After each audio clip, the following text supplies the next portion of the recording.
Here is a 2024 Volvo S60 B5 all-wheel drive plus black edition in crystal white. We're going to be going over what's new, some of the comparable rivals, and pros and cons. I'm Anthony from Hawkeye Rides, and in the front it has a more signature twist than BMW, Audi, and Mercedes because you have a Thor hammer LED headlight daytime runnings that integrate into the iron gloss black grille. This is part of the Black Edition Plus package, which also gives you the lower splitter that is gloss black element that integrates into the LED fog lights, blacking out the badges for the front and the rear, taking it for the side view mirror caps, around the window trim. The nice thing about the all-wheel drive opposed to the front-wheel drive is you're going to be getting about 0.2 seconds quicker in the 0 to 60, all of which is motivated by a 2.0 liter 4-cylinder turbo with mild hybrid technology, producing 247 horsepower and 258 pound-feet of torque paired to an 8-speed Geartronic automatic transmission, achieving 23 mpgs for the city and 33 mpgs for the highway, reaching 60 at 6.2 seconds. So when you're thinking BMW, Audi, Mercedes, Genesis, it's slotting in right on par with performance, and it's a mild hybrid technology, so you're getting a little bit more optimal MPGs. 19-inch diamond cut gloss black alloy wheels, 71 pounds more the all-wheel drive weighs. So the 0.2 second 0 to 60, that's basically why. But you could tow with this, and it's rated at 2,000 pounds. So if you want to take your vehicle with your bikes on the trails, you can do so with the Volvo. So I like that you have that urban drive to this, but it keeps the sporty essence. The only problem that I have is you only have one engine option, whereas when you get to Mercedes or any of the other rivals, you have multiple engine options that you can tick. But then when you start thinking about the price and the value that you're getting, Volvo even optioning features is going to be the least expensive in class and still giving you not only luxury, but the style from the Scandinavians. LED taillights, the gloss black lower would look a little bit more athletic if they added the dual exhaust outlets. But I understand Volvo is going after the pure electric look, and this is a mild hybrid vehicle. Just when I'm looking at Mercedes and BMW or even Audi, they're going to expose it so it does have more of an athletic look. Quick release going into 11.6 cubic feet of storage with bag holders tucked inside. Underneath the floor gets a spare tire. We have a pass-through and a 40-60 split that will be on the driver's side that will increase the cargo to the S60.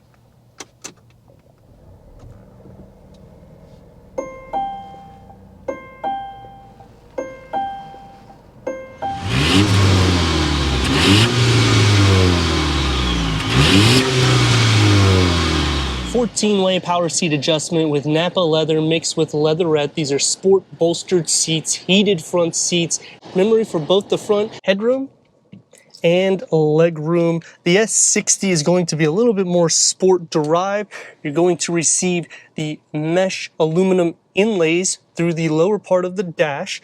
The top has the Harman Kardon, and it's going to be a flat dashboard layout with the gloss black elements for all of the air vents surrounding the 9-inch vertical touchscreen with Apple CarPlay. No Android Auto, Sirius XM, AM, FM, streaming Bluetooth audio, dual climate control settings, Google Assist, Google Maps. Click here for the climate control, and you can tailor it the way you like for either of the two. The same thing for the heated seats. The Plus Black Edition also adds the 360-degree reverse camera with Pro Pilot Assist. And to get the 360, you just click here, and you can see all around the vehicle, full trajectory as well. The gear lever, that's crystal, that's part of the package. Slide this open, and it's a little area for change. Slide this, and you get your 12-volt area that you could put your phone, the key fob for the S60. gloss black elements. It's going to be more sporty. It opens up into a decent sized storage pocket with a USB. There is no pass-through, 3-spoke multi-function. The gauge cluster is a digital reader, auto-dimming rear view mirror, a larger moonroof that goes to the back seats. The door panel integrates into the dash, and you're going to have one touch up and down for all the windows. It's going to be a little bit more sporty, and you get the texture that comes in with a long storage pocket. For the back seats, headroom and a leg room. Storage behind both of the front seats, a little storage tier with USB ports, cup holders for the armrest, and I like how it expands out so you can actually utilize the armrest and the cup holders. Air vents on the side, and the door is going to have the same materials that's found in the front, so it keeps that sporty look and the feel with a smaller storage pocket. The floor is not completely flat, sliding into the center, and the rails are not pushed up enough for me, so you're going to be sharing a little bit of feet space, butt and shoulder space, because it contours inwards. But sitting into the center, it bolsters a little bit more forward, therefore making it a little bit less headroom in the center. 247 horsepower, 258 pound-feet of torque. It is enough to motivate this vehicle, and the 0 to 60 isn't too bad. I mean, you're at 6.2 seconds, so 0.2 of a second quicker than the front wheel drive when you go all wheel drive, and it's about a couple grand more. Towing is not going to increase. You're still at 2,000 pounds, plenty of clearance, and the width of the vehicle is still pretty spacious, even though the center cluster sits up. I do like how it's level with the door panels though, because typically when you get into these sport vehicles like BMW, Mercedes, you may be sitting a little bit like this or like this because of the way they do the center cluster. Volvo is also one of the most quiet vehicles in class, and it's kind of a sleeper in the sense of how much performance you get. The T8, it's literally faster than exotic vehicles because it gets under 5 seconds 0 to 60. This one is going to be your everyday, but you're still getting performance. Drive smooth, even with 19-inch wheels. You get the styling elements on the exterior. Visibility is good because the windscreen is large. The A-pillars are not too chunky, but they keep that sport heritage in it. And when you're thinking about a 330i BMW, I can't even sit in the back seat if I'm driving. I can do so in the S60, so that is something to also take in consideration. The same thing when you're going into Audi or even Mercedes for the C-Class. It's going to take me to some pros and cons before we start off with the performance. And the pros have to be the luxury elements that you're getting. The 9-inch vertical screen, I like how it is integrated into the dashboard, because nowadays all of the vehicles, excluding Mercedes, kind of stand out of the dashboard, in which it looks like an eyesore. Even though it's still kind of seamless, Volvo tailored it. The exterior, they have more of a signature touch to them than pretty much any vehicle in its class. You would have to spend at least, I would say, $20,000 to $30,000 more in order to get a signature look on the exterior for the lighting, so you would know the brand. Because when you go into just a base BMW or an Audi or a Mercedes, it doesn't necessarily have that wow factor like these Thor LED daytime runnings. Now, the cons on the vehicle, or I should say the big problem I have right off the bat, is no Android Auto, and yet this is an Android interface. We have Google Assist, Google Maps. This is all on Google Drive, but we don't get that. We do get Apple CarPlay. They finally gave that to us about a year ago, which when they integrated this new system, they still didn't have it. And as for the gauge cluster, it's a digital reader, but there's not a lot of different pages that you can go through. What I do like is it is a little bit more simplified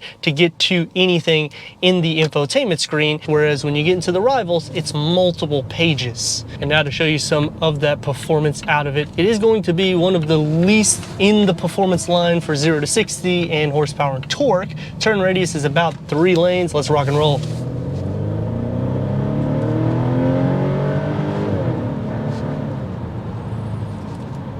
It does what it needs to do. And when I'm considering the rivals, all of them are going to be more expensive than this, and you're going to get more features in this. The drive is also smoother.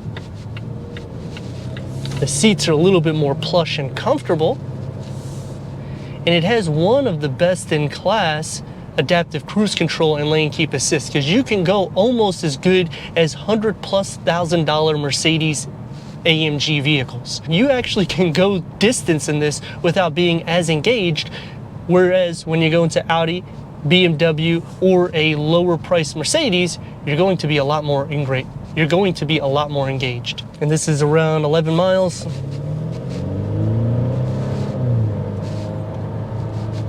Between the mild hybrid technology and the turbo, they run very smooth and they synchronize really well, especially when you're coming to a stoplight. Last year, Volvo was implementing that. They wanted to make it very seamless. So when you come to a stoplight, you don't even know that the engine is off. You don't get an exhaust note that comes out of these type of vehicles. Therefore, when you're coming to that stop, look, didn't feel anything. And even as the transition for turning on, I didn't feel it either. And as for steering feel, it's going to be pretty artificial, so it's good for that everyday drive. You don't really feel a lot of the imperfections in the road. Blind spots, I mean, it's a low 0 to 60, so you could pass the majority of the vehicles on the road. But let me know your thoughts in the comments. And if you're new to the channel, consider subscribing. Check out the next video, merchandise, website, and Instagram. Leave a comment and a like. And I'd like to thank Crown Volvo Cars for giving us this 2024 Volvo S60 for our car review.